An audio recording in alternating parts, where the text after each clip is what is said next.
দর্শক, একটা বিরতির পরে আবারও ফিরলাম এবং যারা এই মুহূর্তে আমাদের সাথে যুক্ত হয়েছেন তাদেরকে আরও একবার সকালবেলার শুভেচ্ছা। যেমনটা বলছিলাম যে আমরা একজন অতিথি নিয়ে ফিরবো। আছি আমি মিমি, আছেন জুবায়ের এবং সাথে আছেন একজন অতিথি। আমাদের অতিথি উপস্থিত আছেন। নতুন সূচনায় কিছু গুরুত্বপূর্ণ দিক আমরা তার কাছ থেকে একটু জানতে চাই, আলোচনায় আনতে চাই, আমাদের মতো করে সহজ করে পুরো বাংলাদেশ যেন বুঝতে পারে সেই চেষ্টাটাই করব। আমাদের সাথে আজ আছেন অর্থনীতিবিদ জিয়া হাসান। শুভ সকাল, স্বাগত সকালের বাংলাদেশ। কেমন আছেন? ধন্যবাদ, আমি ভালো। আমাকে আপনাদের অনুষ্ঠানে দাওয়াত দেওয়ার জন্য ধন্যবাদ। না মানে এটা তো আমাদের একটা প্রাপ্তি, আমাদের জন্য আপনার মতো ব্যস্ত মানুষকে আমরা পেয়েছি। জিয়া হাসান, প্রথমেই খুব করে জিজ্ঞাসা, অর্থনীতির হিসাবটা খুব কঠিন, খুব খুব খুব কঠিন। মানে আমার তো নিজের পকেটটুকু হিসাব করতেই খুব বেগ পেতে হয়, নিজের আয় আর ব্যয়ের সামঞ্জস্য রাখতেই হিসাব করতে হয় অনেকবার। এরকম কঠিন একটা কাজ করেন আপনি, মানে দিনের শুরুটা করেন কিভাবে, মানে কখন থেকে শুরু হয় হিসাব নিকেশ? আচ্ছা, আমি দিনের শুরুটা হয় নিশ্চয়ই ফ্রেশ হওয়া নিয়ে। এরপরে যখন অনেক ভোরে নাকি অনেক বেলা করে? না, আমি মোটামুটি আর্লি রাইজার এখন। তো আমি উঠেই আমি চেষ্টা করি, আমি নিয়মটা সবসময় মেনটেন করতে পারি না, আমি চেষ্টা করি 60, 70, 80, 90 মিনিটস আমার নিজের জন্য রাখার জন্য। এই সময় আমি মেডিটেশন করি, এই সময় আমি একদম সবচেয়ে কঠিন যে কাজটা আমি করতে পারছি না, আমি ওইটা না করলে আমার লাইফটা আগাবে না, ওটা আমি আগের রাতে মার্ক করে রাখি এবং আমি ওই প্রথম কাজটা কমপ্লিট করার চেষ্টা করি। মানে এটা তো পুরো আমার বিপরীত। আমার সকালে উঠলে কঠিন কাজ দেখলে ভয় লাগে, কারণ ওটা যদি না হয় সারা দিনে এটার প্রভাব পড়বে। যে সকালটা কেন বেছে নেয়, এই জন্য পুরো কনসেন্ট্রেশন দেওয়া যায় এটা। হ্যাঁ, কারণ আমার 4টা বাচ্চা, তো বাচ্চারা ওঠার আগেই আমি যদি কাজটা সেরে ফেলতে পারি, এটা আমি প্রতিদিন পারি কথা বলতেছি না, রাদার এটা আমার নিজের কাছে একটা টার্গেট যে আমি প্রতিদিন এটা করব। আচ্ছা, তাদের বয়স কেমন চারজনের? আমার সবচেয়ে বড় জন 14, তারপরের জন 9, তারপরের জন 3.5, বাহ, তারপরের জন 9 মাস। মানে মোটামুটি আপনাকে ব্যস্ত রাখবার জন্য এনাফ এইজ আর কি। Absolutely right. বাহ, খুব প্রাসঙ্গিকভাবে যে প্রসঙ্গটা সামনে আসে, 1 দশকের লম্বা আমাদের একটা অর্থনৈতিক মন্দা এবং ধারাবাহিকভাবে অর্থনীতির যেই মানে অ্যাক্টিং পয়েন্টগুলো আছে কিংবা আমরা মার্কিং পয়েন্টগুলো আছে, বেঞ্চমার্ক যেগুলোকে ধরি, খাত ধরে যদি বলি প্রত্যেকটি খাত অবনমন হয়েছে। শেয়ার বাজারের কথা যদি বলি, লাগাতার একটা ধস দেখেছি আমরা। অর্থনীতি বিভিন্ন খাতে যদি বলি ধস দেখেছি। ইনফ্লেশনের কথা যদি বলি প্রচুর পরিমাণে বেড়েছে। বৈদেশিক মুদ্রার সাথে আমাদের বিনিময় হার ক্রমেই বেড়েছে। কোন অবস্থানে দাঁড়িয়ে এখন বাংলাদেশ, একটু যদি ব্যাখ্যা করতেন। বাংলাদেশের অর্থনীতি বর্তমানে, আমরা বিগত প্রায় 3 বছর ধরে আর্থিক সংকট যেটা দেখছি, যেটার প্রধান বৈশিষ্ট্য ছিল এক হচ্ছে উচ্চ মূল্যস্ফীতি, দ্বিতীয় হচ্ছে যে আমাদের রিজার্ভের অবনমন, এটার সাথে সাথে আমাদের ব্যাংকিং ক্রাইসিস। এই তিনোটা জিনিসই আসলে, যেটা আমি বলি মাঝে মাঝে, একটা ক্যানকে লাথি দিতে দিতে খাদের কিনারায় নিয়ে আসা হয়েছে। ফলে এই জায়গাতে গিয়ে এখন এই ক্যানটাকে একটা লাস্ট কিক করলে পড়ে যাবে, এই ধরনের একটা অবস্থা। ফলে এটা যেমন একটা সিচুয়েশন, ঠিক তেমনি আমাদের বাংলাদেশের যে আমাদের 17 কোটি 18 কোটি মানুষ, তাদের একটা শক্তি আছে এবং এই শক্তির জায়গাটা হচ্ছে আমরা কিন্তু যে কোনো সংকট থেকে আমরা উঠে আসার একটা আমাদের প্রবণতা আছে। আমি ইউরোপে বা বিভিন্ন জায়গায় দেখছি যে তারা একটা ক্রাইসিসে পড়লে সরকারের দিকে তাকায় থাকে যে কেন এটা হয় নাই, ওটা করে নাই। কিন্তু আমরা বোধহয় ট্র্যাডিশনালি আমরা মানে পানির দেশের মানুষ, তো আমাদের সবকিছু পানিতে ভেসে নিয়ে, যেটা মেবি আমাদের মনস্তাত্ত্বিকভাবে আমরা তৈরি হয়ে গেছে। ফলে আমরা না ক্রাইসিসকে অনেক বেটার হ্যান্ডেল করি এবং আমরা খুব তাড়াতাড়ি রিকভার করি। সো এই শক্তিটাও আমাদের আছে। ফলে এখন যেহেতু আমাদের একটা নতুন অ্যাডমিনিস্ট্রেশন এসেছে, ফলে এটা প্রত্যাশা যে আমাদের সংকটটা এখন যেখানে আছে সেখানকার যে কারেক্টিভ স্টেপসগুলো নেওয়ার কথা, সেগুলো নিয়ে ওনারা রিকভার করবেন। আগে আমরা সরকারকে অ্যাডভার্সারি হিসাবে দেখছি। আগে আমি মনে করেন প্রচণ্ড ক্রিকেট ফ্যান ছিলাম, কিন্তু আমি ক্রিকেট খেলা দেখা বন্ধ করে দিয়েছি, আমার ভালো লাগতো না। তো এখন আবার সিচুয়েশনটা পাল্টাইছে। সো এখন মনে হচ্ছে এটা আমার সরকার, আমি ওন করতেছি। আগে আমার ভাবনা ছিল আমি 10 জনকে ইন্সপায়ার করবো যে রেমিটেন্স পাঠাও না, এখন আমার ভাবনা হচ্ছে 10 জনকে ইন্সপায়ার করবো রেমিটেন্স পাঠাও। সো এই যে পরিবর্তনটা, তো সেটাও কিন্তু আমাদের অর্থনীতিতে নতুন একটা শক্তি দিচ্ছে। ফলে আমি একদিক থেকে যদি বলেন যে কারেন্ট সিচুয়েশনটা কি, কারেন্ট সিচুয়েশনটা অনেক খারাপ, কিন্তু আমাকে যদি প্রশ্ন করেন আপনি আশাবাদী কিনা, আমি বলবো যে হ্যাঁ আমি আশাবাদী। বানে ভেসে যাওয়া মানুষ যদি ঘুরে দাঁড়াতে পারে, Right. দরিয়ার সাথে যুদ্ধ করে যদি আমরা দাঁড়িয়ে যেতে পারি, তাহলে অর্থনীতির মন্দাভাবের সাথে নিশ্চয়ই কাটিয়ে উঠবো। এবং এটা সূত্র ধরেই বলছি, একটা লম্বা সময় ধরে আমরা আসলে অর্থনৈতিক মন্দার মধ্য দিয়ে যাচ্ছি, এটা নতুন করে আসলে বলবারও কিছু নেই। শেয়ার বাজারের কথা যদি বলি, শেয়ার বাজারে দেখা যায় যারা এখানে বিনিয়োগকারী অধিকাংশই ঋণগ্রস্ত বা মোটা একটা অঙ্কের টাকা ঋণ নিয়ে তারা এখানে ইনভেস্ট করছেন। তারপর যখন সেখানে তারা একটা ক্ষতির সম্মুখীন হলেন বা একটা লম্বা সময় ধরে তারা একটা খারাপ অভিজ্ঞতার মধ্য দিয়ে গেলেন, এখনও তো আসলে বাংলাদেশ স্থিতিশীল একটা অবস্থায় আসেনি। তো সেইখান থেকে এখন যারা বিনিয়োগকারী বা বিনিয়োগকারীদেরকে নতুন করে যদি উদ্বুদ্ধ করতে চাই বা তাদেরকে উৎসাহ জাগাতে চাই, সেক্ষেত্রে আসলে কি কি পদক্ষেপ নেওয়া যেতে পারে? ওকে, এটা একটা চমৎকার প্রশ্ন। এবং আপনি যে জায়গাটা, প্রশ্নটার মূল যে প্রেমিসটা আমি বুঝলাম, সেটা হচ্ছে যে শেয়ার বাজার একটা অর্থনীতি অত্যন্ত গুরুত্বপূর্ণ ফান্ডামেন্টাল জিনিস, কিন্তু শেয়ার বাজারটা বিগত এত বছর ধরে যেহেতু ঠিকমতো পরিচালিত হয়নি, এটার উপরে মানুষের আস্থা চলে গেছে। এখন কি করা যেতে পারে?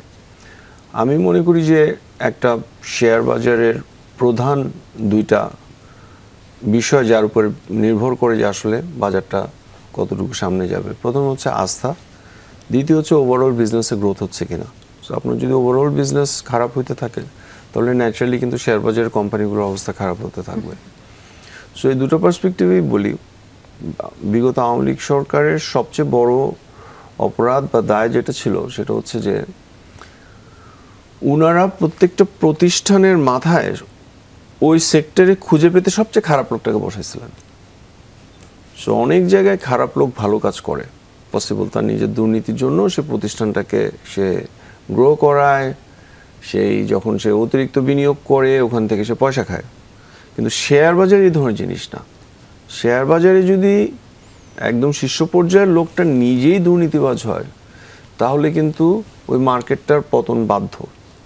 কারণ বিনিয়োগকারী হোক, বহির্বিশ্বের বিনিয়োগকারী হোক, তারা সবাই কিন্তু এই লোকটাকে দেখে বুঝতেছে যে, যেমন আগে যে ছিলেন শিবলি রুবায়েত, ওনাকে নিয়ে আমাদের জুলকারনাইন স্যার একটা রিপোর্ট প্রকাশ করছিলেন, যেটা ওসিআরপিতে প্রকাশিত হয়েছিল, এবং স্পষ্টতই তিনি দেশ থেকে টাকা পাচার করতেছেন এবং শেয়ার বাজারকে ব্যবহার করেই অনেকগুলো মেকানিজম।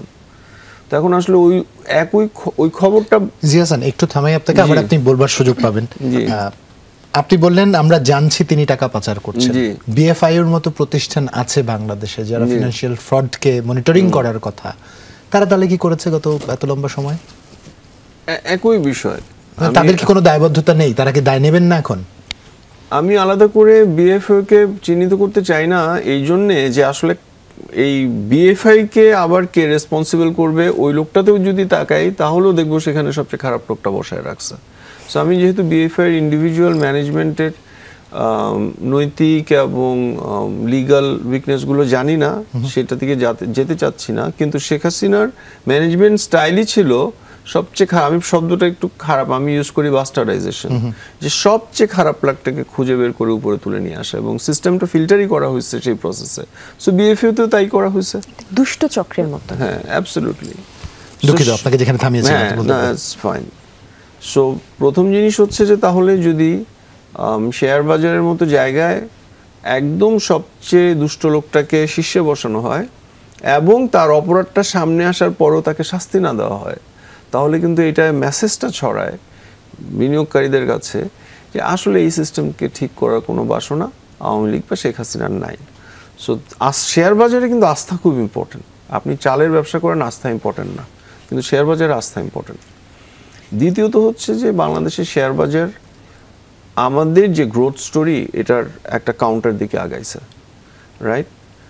বিশ্বের সকল দেশে আমার মনে হয় কোনো এক্সেপশন পাওয়া যাবে না যে এত দীর্ঘ সময় ধরে গ্রোথ হচ্ছে কিন্তু শেয়ার বাজার খারাপ হচ্ছে, নেগেটিভ। শেয়ার বাজার ইট ক্যানট হ্যাপেন। কোনো গ্রামার নেই, কোনো বেসিক্স নেই, কোনো ক্যান্ডেল সিগনেচার নেই, সিগন্যালস নেই। তো সেই জায়গাতেও এখন কি কি স্টেপস নেওয়া যায়, আমি মনে করি যে ওভারঅল আমাদের সার্বিক অর্থনীতিকে আগায় নিয়ে যাইতে হলে যে স্টেপসগুলো নিতে হবে এটা ম্যাক্রো ডিসিশন, ওই প্রশ্নে এই মুহূর্তে না যাই। কিন্তু শেয়ার বাজারকে আগায় নিয়ে যেতে হলে শীর্ষে একজন নির্ভরযোগ্য লোক বসানো, তারপরে বাজারে মৌলভিত্তির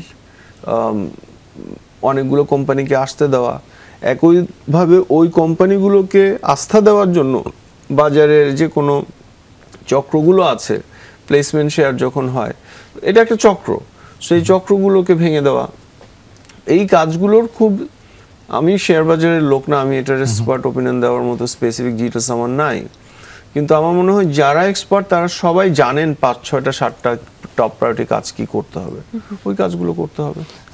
জিয়া হাসান, আপনার সাথে ফিরবো আমরা, একটা বিরতির সময় আমাদের আছে। দর্শক, সকালের বাংলাদেশ দেখছেন, আমাদের প্রত্যেকের জীবনের সাথে সম্পর্কিত একটি আলোচনা হচ্ছে, যদি একটু কঠিন তবে সহজ করে বলবার চেষ্টা করব বিরতি থেকে ফিরে এসে। কোথাও যাবেন না, সঙ্গে থাকুন। বিরতির পর আরেকবার স্বাগত, দেখছেন সকালের বাংলাদেশ। জুবাইর সাথে আছি মিমি, এবং আছেন আমাদের সাথে একজন অতিথি যার সাথে আমরা আলোচনা করছিলাম বিভিন্ন অর্থনীতির বিভিন্ন বিষয় নিয়ে, এবং এই পরতটাকে আসলে ধাপে ধাপে বোঝার চেষ্টা করছিলাম আমরা দুজনই, এবং এটা হয়তো বিশেষজ্ঞের দৃষ্টি দিয়ে আমরা বুঝতে পারবো না, সেই চেষ্টা বৃথাই হবে, কিন্তু যেটা বুঝতে পারি সহজ করে বুঝতে চাই। একটু একদম সহজ করে একটা প্রশ্ন, শেয়ার বাজার নিয়ে আমরা বলছিলেন, আপনি মার্কিং এর কথা, ওই চাল ডালের দাম বেড়েছে, আমি কি করলে আসলে এফোর্ডেবল হবে একটু বলেন তো, সাধারণ মানুষের কাছে ওইটাই আসলে জিজ্ঞাসা। একদম। আচ্ছা, অ্যাকচুয়ালি আমাদের দেশের মূল্যস্ফীতিটা, এইটা কি আমাদের মানি সাপ্লাই, মানে বেশি টাকা ছাপালে সব কিছু দাম বেড়ে যায়, এটার কারণে, নাকি আমাদের দেশের মূল্যস্ফীতিটা ডিমান্ড পুশ, যে জিনিসপত্র কম, সাপ্লাই কম কিন্তু অনেক বেশি লোক চাচ্ছে, সে কোনো দাম বাড়ছে, নাকি কস্ট পুশ, যে যারাই উৎপাদন করতেছে উৎপাদনের মানে খরচটা বেড়ে যাচ্ছে। সো এই 3টা প্রশ্নের মধ্যে আমার মনে হয় বাংলাদেশের মূল্যস্ফীতি মূলত কস্ট পুশ, মানে আমাদের উৎপাদন খরচটা বেশি, বিভিন্ন কোন উৎপাদন খরচটা বেশি। এবং কেন কস্ট পুশ, সেই জায়গাতে আমার ব্যক্তিগত গবেষণা থেকে হাইপোথিসিস হচ্ছে আমাদের মূল্যস্ফীতি স্ট্রাকচারাল। এখানে সিন্ডিকেট নামে যে শব্দটা, এটা আমরা অনেক বেশি ব্যবহার করে শব্দটার ওজন কমায় ফেলছি, বাট এই সিন্ডিকেট কিন্তু খুব বড় বিষয়। এখানে ভাইয়া একটা প্রশ্ন একটু জুড়ে দিতে চাই, যেহেতু মূল্যস্ফীতি নিয়েই কথা হচ্ছে, আমি বাংলাদেশের অর্থনৈতিক সমীক্ষা 2024-এর একটা নির্বাহী একটা সারসংক্ষেপ পড়ছিলাম, যেখানে উল্লেখ করা আছে প্রথম পাতাতেই যে আমাদের বাংলাদেশের যে অর্থনৈতিক অবস্থাটা, সেটা হচ্ছে বৈশ্বিক যে অর্থনৈতিক মন্দা, তারপরে করোনা মহামারী গেল, তারপরে তেলের দাম বৃদ্ধি, সব কিছু মিলিয়ে যেই অবস্থায় ছিল তার মধ্য দিয়েও সরকার হচ্ছে মূল্যস্ফীতিটা নিয়ন্ত্রণে রাখতে সক্ষম হয়েছে। এখন আমরা আগে অনেক কিছুই জেনে এসেছি, যেটা এখন এসে সেই প্রেক্ষাপট একদম বদলে যাচ্ছে। আপনার কাছ থেকে বাস্তবতা শুনতে চাই। আমি খুব মানে ইউনিক একটা জায়গায় আছে, এটা সম্পর্কে একটা অপিনিয়ন দেওয়ার বিষয়। আমি 5 বছর পরে দেশে আসছি। আচ্ছা, এবং আমি 5 বছর পরে দেশে এসে আমার ডিফারেন্সটা বুঝতে পারতেছি। অধিকাংশ জিনিসের দাম ডবল, আমি প্রচুর স্ট্রিট ফুড খাই, আচার হতে শুরু করে, শশা হতে শুরু করে, আখের রস, আমি এভরিথিং খাই। আমি 5 বছর পরে সব সিরিয়ালে ধরে ধরে খাইছি।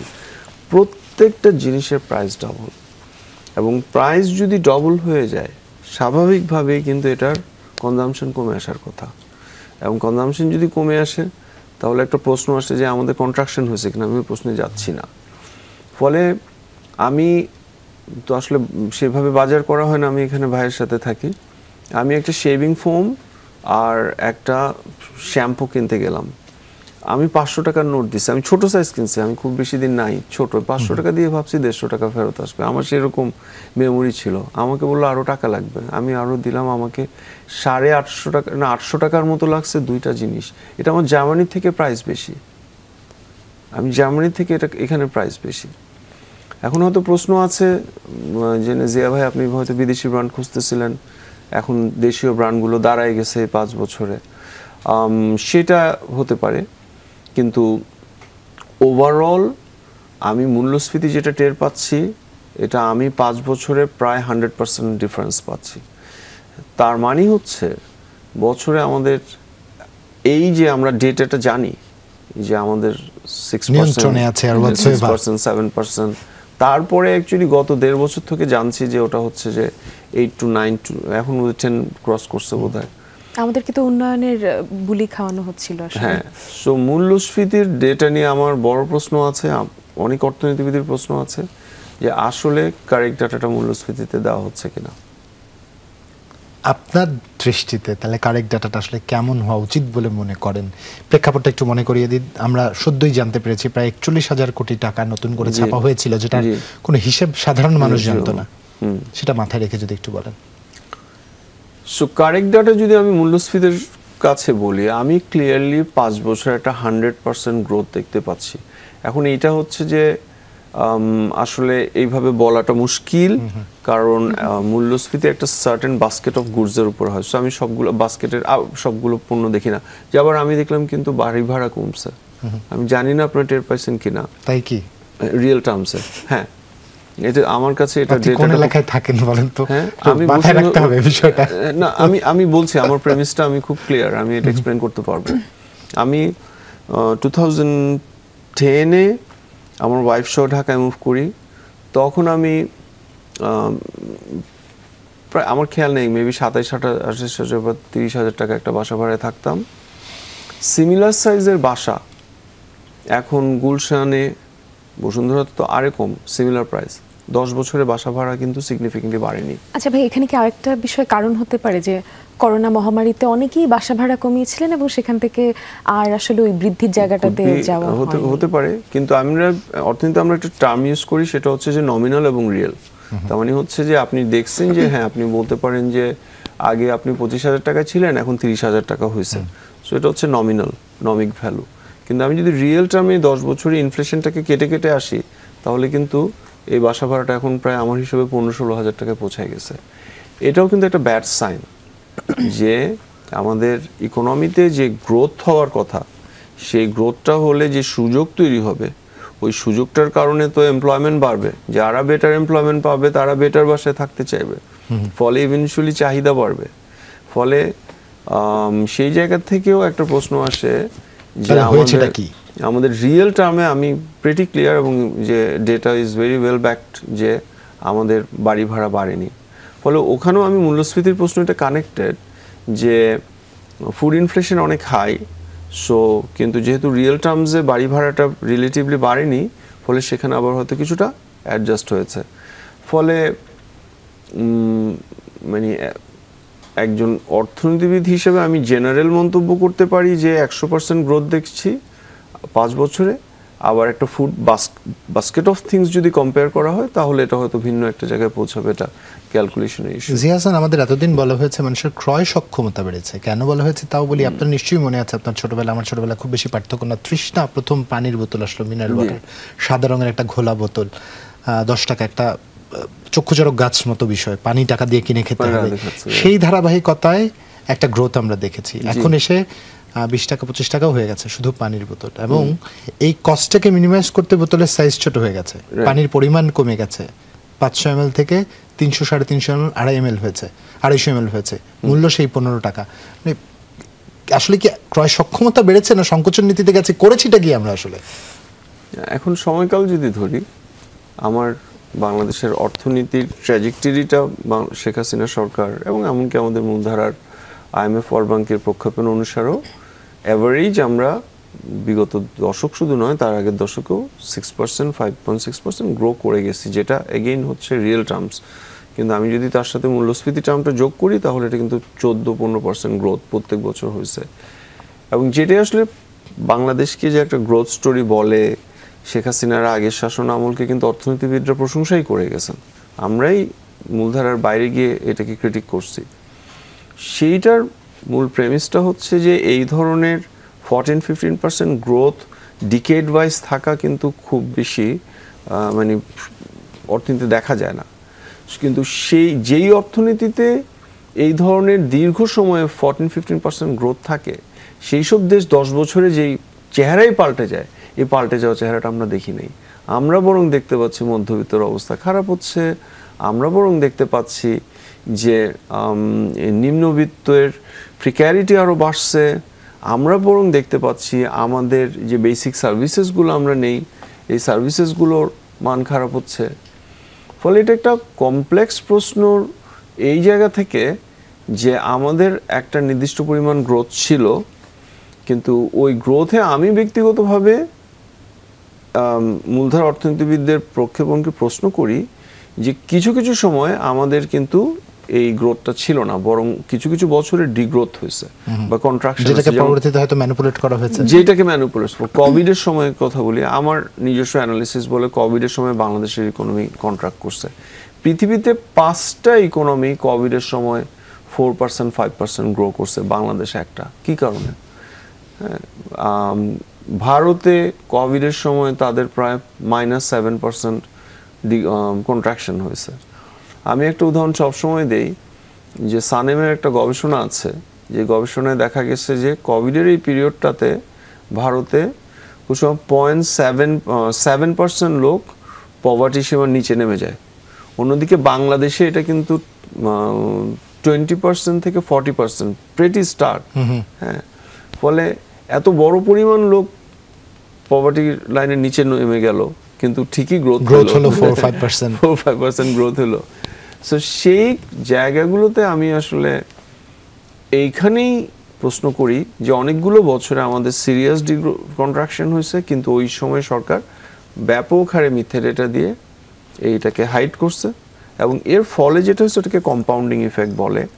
যে আপনি আপনার 100 টাকা ছিল, এই 100 টাকার পরে আপনি 15% গ্রোথ 115 টাকা হয়েছে, কিন্তু 115 টাকা গ্রোথে যদি আপনি পরের বছর -7 হয়, আপনি হয়তো 110 টাকায় পৌঁছাবেন। এরপরে আবার যখন আপনি এটাকে পার্সেন্টেজ ওয়াইজ বাড়াইতে থাকবেন, আপনি যদি ওই কন্ট্রাকশনটা ক্যাপচার না করেন, আপনার ওভারঅল জিডিপির আকার অনেক বেড়ে যাবে। সো সেটাই আমাদের জিডিপির আকার বেড়ে যাওয়ার কারণ প্রকৃত অর্থনীতির সাথে রিফ্লেক্টিভ কিনা আমার অনেক প্রশ্ন আছে। আপনি অনেক কিছু অনেক চমৎকার ভাবে বলেন, সহজ করে শুনতে চাই। আর একটা বিরতিতে যাওয়ার সময় ছোট্ট একটা বিরতি নিব, কোথাও যাবেন না। ফিরছি। স্বাগত আরেকবার সকালের বাংলাদেশ দেখছেন, জুলহা জুবাইর সাথে আছি আর আছি মিমি। আপনার সাথে আলোচনা হচ্ছিল ভাইয়া, যে বিষয়টা নিয়ে আমরা মূল্যস্ফীতি নিয়ে কথা হচ্ছিল, তার আগে আমরা কথা বলছিলাম শেয়ার বাজার নিয়ে। আমাদেরকে বিভিন্ন সময় আসলে যে কথাটা আসলে ব্রেকের আগেও বলছিলাম যে উন্নয়নের বুলি খাওয়ানো হচ্ছিল, এবং আমাদেরকে শোনানো হচ্ছিল যে জিডিপি প্রবৃদ্ধি হয়েছে, মাথাপিছু আয় বেড়েছে, এবং এত কিছুর মধ্যে এসে আমরা হঠাৎ করে দেখলাম যখন দৃশ্যপট পরিবর্তন হলো যে এগুলো আসলে ঠাকুমার ঝুলি ছিল, এছাড়া আর কিছুই না। এখন ওখানটাতে মানে একটু যদি যুক্ত করি মিমির সাথে, মানে ও যা বলতে চেষ্টা করছে আর কি, যদি আমি ঠিক বুঝে থাকি, কোন দুর্নীতি 300-400 কোটি টাকার নিচে না, একদম পাচার হয়ে যাওয়া লক্ষ কোটির নিচে না আর কি, এমন চিত্র মনে হয় যেন 1 কোটি 2 কোটি 200 কোটি হাজার কোটি টাকা ছাড়া আমরাও কানে শুনে আরাম পাই না, বিষয়টা এরকম। কিন্তু একই সাথে ভয় হয়, এখানে এক্সাজারেশন আছে। মানে আমি একটু কথাটা অন্য অ্যাঙ্গেলে নিয়ে গেলাম। ওই যে 1000 কোটি টাকা বা এই এগুলো অনেক ক্ষেত্রে আমাদের মানে নাম্বারস নিয়ে এক্সাজারেশন আছে। ফলে আমরা এটার ফলে অনেকগুলো নাম্বার আমাদেরকে মেক সেন্স করে না, বিকজ 1000 কোটি টাকা কিন্তু অনেক টাকা। হ্যাঁ, মানে 500 কোটি টাকা, 100 কোটি টাকা, 1 কোটি টাকা যে মানুষ আর্ন করছে কষ্ট করে, হি উইল নো যে এটা কত কঠিন 1 কোটি টাকা। তো আমি কথাটা এই জন্য বললাম যে নাম্বারসের এক্সাজারেশনের কারণে আমরা অনেক সময় রিলেটিভলি কোনটা বেশি গুরুত্বপূর্ণ, ওটা কম গুরুত্বপূর্ণ বুঝতে পারি না। আমরা যখন বিগত সরকার, চমৎকার উত্তর ছিল এটা। যারা বুঝেছেন তারা বুঝেছেন, যারা বুঝেননি তাদের গল্প বুঝতে বাকি আছে। জিয়া হাসান ভাই, ঘুরে ফিরে ওই জায়গায় এসে আবার আচ্ছা, যেটা বলছিলাম যে বিগত সময় সরকার থাকা অবস্থা, এটা তো আমরা সরকার পরিবর্তনের পরে যেই দৃশ্যপটটা দেখলাম, কিন্তু সরকার থাকা অবস্থাতেই আমরা আসলে 400 কোটির গল্প শুনেছি। এই কারণেই বললাম যে এখন আর এই 1000 কোটি ছাড়া। কিন্তু ভাই একই সাথে আরেকটা বিষয় জানতে চাইবো, খুবই কাঁচা একটা জায়গা থেকে, দর্শকের দৃষ্টিভঙ্গি থেকে আপনি বলতে পারেন। আমার আসলে আমি অর্থনীতি খুব জটিল একটা বিষয়, এটাকে আসলে বুঝে ওঠাটা আমাদের জন্য একেবারে দুষ্কর একটা কাজ। কিন্তু এইটা বুঝি যে দেশ ভালো ছিল না, কিন্তু এখন যে অবস্থায় এসেছি একটা আশা জাগা নিয়ে কোনো কিছু দেখতে পাচ্ছি। সেখান থেকে ভাইয়া এই যে এত লুটপাট, এত অর্থ পাচার, তারপর হচ্ছে অন্যায়ভাবে অর্থ আত্মসাৎ, এইটাকে কি কোনোভাবে আবার রিকভার করা সম্ভব হবে কিনা? কিছু কিছু জিনিস আমরা বলি সাঙ্ক কস্ট, এটা ডুবে গেছে, এটা হবে না। কিছু কিছু জিনিস এখনো নাকের উপরে পানির উপরে নাকটা ভেসে আছে, ওই মানুষটাকে বাঁচানো সম্ভব। আমরা কোন পর্যায়ে আছি? হ্যাঁ, আমরা কোন পর্যায়ে আছি? আমরা আমার মনে হয় নাকের পানির উপরে নাকটা দিয়ে আছি। কেউ যদি এখনো শ্বাস নিতে পারছি, আমরা শ্বাস নিতে পারছি, আমি বলবো না যে আমরা কমপ্লিটলি ডুবে গেছি। সো সেই জায়গা থেকে গিয়ে আমার মনে হয় আলাপটা sector specific, even intervention specific. আপনি শেয়ার মার্কেটের কথা বললেন, এরপরে ব্যাংকিং সেক্টর আছে, ফাইন্যান্সিয়াল সেক্টর আছে, সরকারের বাজেট আছে, অনেকগুলো সেক্টর আছে। সো এই সেক্টর স্পেসিফিক্স যে কাজগুলো, এগুলো যদি ঠিকমতো করা যায়, এখানে প্রত্যাশাটা একটা বড় ইস্যু। যে আমাদের এই যে বর্তমান সরকার, একটা অভ্যুত্থান পরবর্তী সরকার, তাদের প্রতি যে আমাদের যে প্রত্যাশা আছে এটা স্কাই হাই। কিন্তু অ্যাট দ্য সেম টাইম এই যে 15 বছর যে সিস্টেমটা শেখ হাসিনা করে গেছে, এইটাকে রিফর্ম করে এটা থেকে রেজাল্ট বের করে আনা, এটা একটা দুরূহ কাজ। এবং সেইটা মানে আমরা চেঞ্জ ম্যানেজমেন্টে একটা খুব কমন আলাপ আছে যে যেই লোকটা পরিবর্তন হইলে যার স্বার্থ ক্ষতি হবে, সেই লোকটাকে দিয়ে পরিবর্তন করা যায় না। এটা হয় না, হিউম্যানের সাথে এটা যায় না। হ্যাঁ, আমি যে কোনো না কোনোভাবে এটা স্যাবোটাজ করে দেব। ফলে এই প্রশ্নগুলো অনেক কঠিন এবং বড়। ফলে এগুলোকে আমলে নিয়ে বর্তমান ইন্টারিম অ্যাডমিনিস্ট্রেশন কিভাবে আমাদের অর্থনীতিকে রিকভার করবেন, এটা আসলে একটা বড় প্রশ্ন। কিন্তু আমি অন্তত অর্থনীতির জায়গায় যে আসার জায়গাটা দেখি, সেটা হচ্ছে যে বর্তমান সরকার তো 1 মাসে এখনো হয়নি। সো 1 মাস পরেই আমরা সমালোচনার মুখগুলো খোলা শুরু করবো, অ্যাটলিস্ট 30 দিন পরেই। কিন্তু আমাদের অর্থনীতির জায়গাতে যে 2 জন মানুষকে নেওয়া হয়েছে, ডক্টর সালেহ এবং ডক্টর আহসান-এইচ মনসুর, আসলে কিন্তু আপনি ওনাদের থেকে বেটার লোক পাবেন না। They know what they are doing. এবং আমি ওনাদের একটা স্টেপকে খুব প্রশংসা করি, সেটা হচ্ছে যে ইসলামী ব্যাংকে বলে দিয়েছেন যে এস আলমের শেয়ার বিক্রি করে হলো রিকভার করা হবে। So this are really bold steps, right? So এই ধরনের অনেক কিছু আছে যেটা ওনারা যদি করেন, তাহলে কিন্তু বাজার একটা কনফিডেন্স পাবে।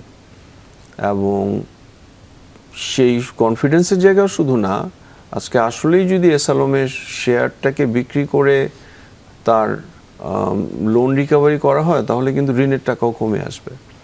ফলে এই সব কিছু মিলিয়ে আমরা মানে পানিতে কোনো মতে নাকটা তুলে আসি, বাট মেবি আমাদেরকে টেনে তোলা সম্ভব। অসংখ্য ধন্যবাদ জিয়া হাসান আপনাকে গুরুত্বপূর্ণ আপনার বিশ্লেষণের জন্য। যদিও খুব সহজ করে বসবার চেষ্টা করছিলাম, সময় নিয়ন্ত্রণে আমাদের থাকতেই হয়, আজকে বিদায় নেওয়ার সময় হয়েছে। দর্শক বাড়ি বছর যারা দেখছিলেন এবং শুনছিলেন, জিয়া হাসান খুব চমৎকার একজন অ্যাক্টিভিস্ট। এই ক্রান্তিকালীন সময়ে প্রচুর লিখেছেন, সেই লেখাগুলো নিয়ে আজ কথা বলা গেল না, তবে নিশ্চয়ই সহসা তাকে আরো একবার যুক্ত করবার চেষ্টা করব। সেই পর্যন্ত আপনাদের সবার প্রতি এতটুকু অনুরোধ, দেশ এবং দেশের বাইরে যে প্রান্ত থেকেই বসছেন, অন্তত দেশের বাইরে যারা আছেন, আপনারা যে রেমিটেন্স প্রবাহটা রেখেছেন তা যেন অব্যাহত থাকে, তাতে করে যেই সংকটের কথা তিনি বলছিলেন জিয়া হাসান, হয়তো খুব সহসাই সবাই মিলে আমরা উতরে যেতে পারবো। আজকে এখানেই বিদায় নেব, ভালো থাকবেন সবাই। একদমই এই প্রত্যাশা রেখে আজকে শেষ করছি। সবাই সুন্দর থাকুন এবং আপনাদের দিনটাও সুন্দর হোক। শুভ সকাল। শুভ সকাল।